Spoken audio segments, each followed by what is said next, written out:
Welcome to the Balance Nest podcast. I'm Anna Marie, mama, energy worker, human design nerd, and firm believer that most of what's happening in your family is connected to what's happening underneath the surface. So grab your coffee and let's dig in.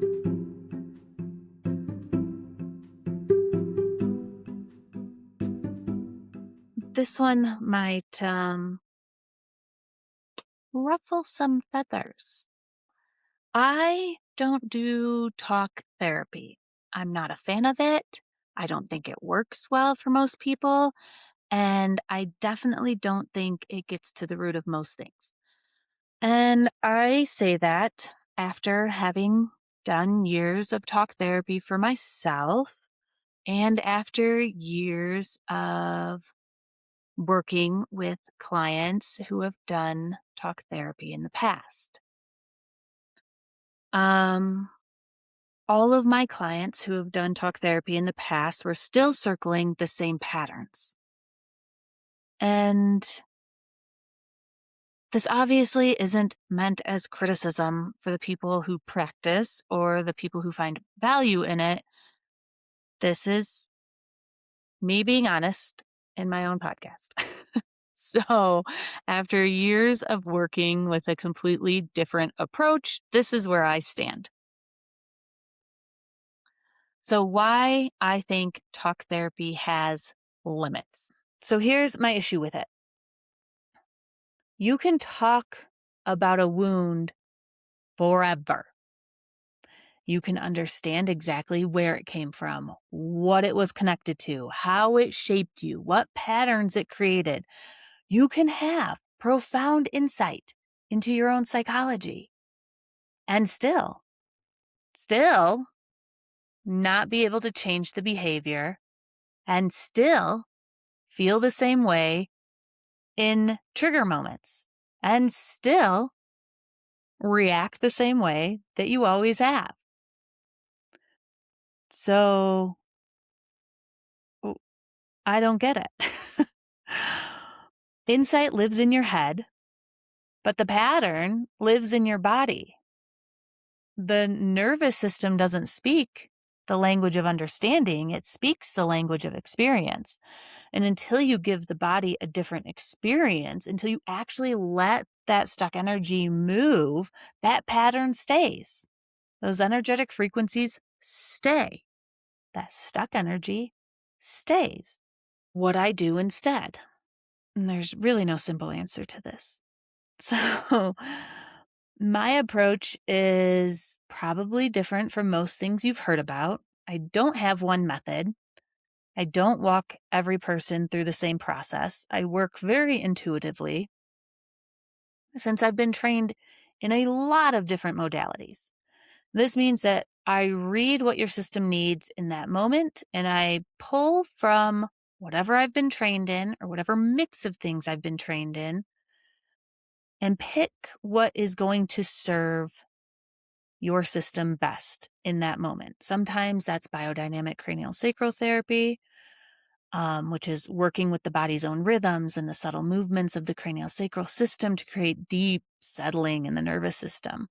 Sometimes it's emotion code, which is identifying and releasing specific trapped emotions that are stored energetically in the body. Sometimes it's somatic work. Really, I kind of tie in somatic stuff into everything, which is helping you locate where an experience lives physically and giving it space to complete and release.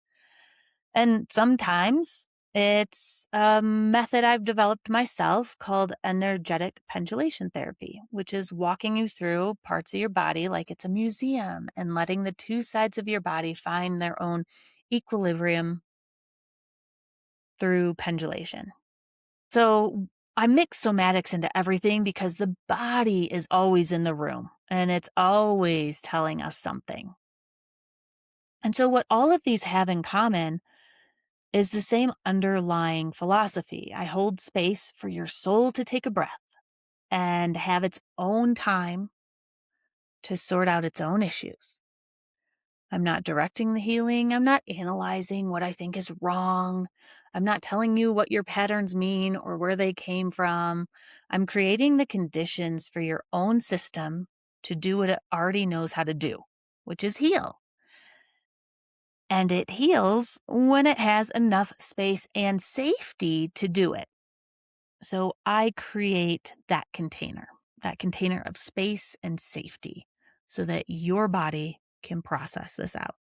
Let's talk a little about what stagnant energy actually is. We talk about trapped emotions and stuck energy, and most people who haven't worked with it are obviously a little skeptical.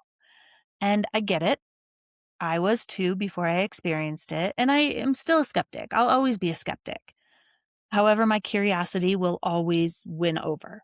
And certain times in my practice, things will happen. I'm like, whoa, that's crazy. That was weird. I still, like, my human brain still can't believe that this is reality, that this really works. Here's the simple version. When something happens that's too overwhelming for the system to process in the moment, a trauma, a loss, a repeated experience of not being safe or not being seen, the energy of that experience gets stored in the body. And this is very literal. It gets stored in the tissues and in the nervous system. And that stored energy creates a kind of background noise that affects everything. So it affects how you respond to your kids, how you handle conflict, what you feel in your body when someone asks you a question or needs something from you, what happens to your system when someone raises their voice, right? You can understand all of this intellectually, make sense intellectually, but until that stored energy actually releases, until the body gets to complete this cycle of what it started, the understanding and the brain aspect of it is limited in how much it can actually create change.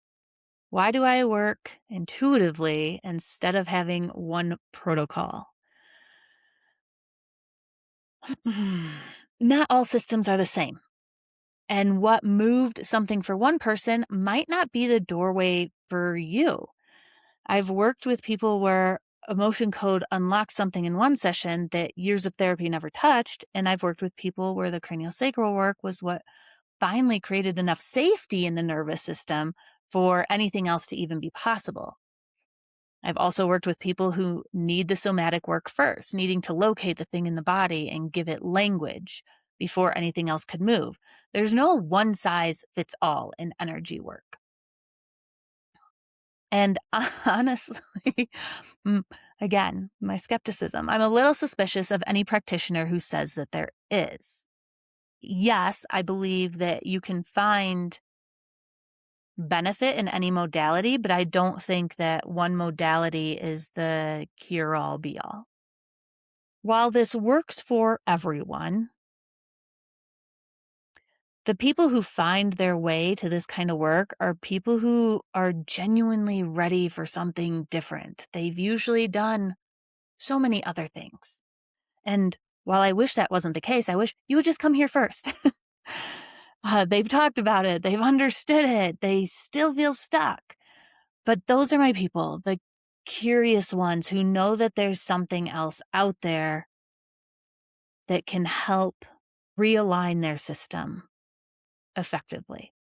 And also people who are ready to walk through that door, not the people who need convincing and not the people who want the quick fix. I'm not fixing anybody. I'm holding up mirrors, people. um this is for people actually willing to do the work. And it's not easy because as you dive into this kind of work, it brings shit up. And it's not pretty. It's quite messy. So on top of coming in and getting sessions, like I really encourage journaling afterwards. I send prompts to my clients about what we worked on in our session so that the work can continue, because it doesn't just like spew out those trapped emotions right then and there.